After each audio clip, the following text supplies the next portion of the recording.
Nhà cô muốn là rồi. Sao tí từ trong đây con sẽ rồi. Đây sẽ có cồn đến đây đi.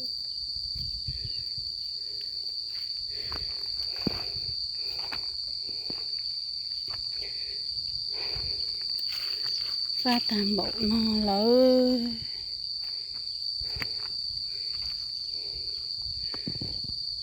Cho vô chả ua thế này.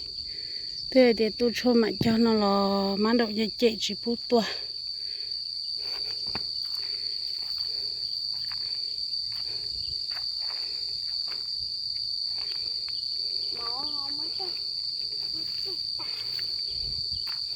Má đậu là phút tuổi mình tết đu lô đi tên nó má.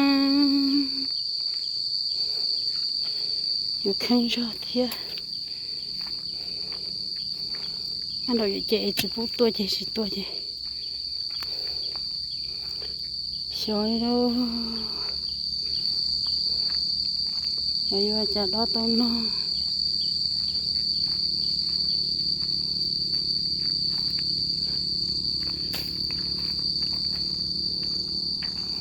Con nó tê tê, con nó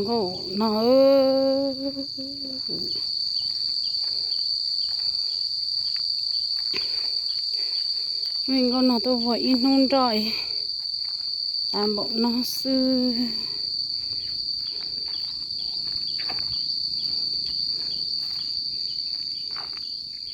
thế phá nó bé cho vô cháu tao nó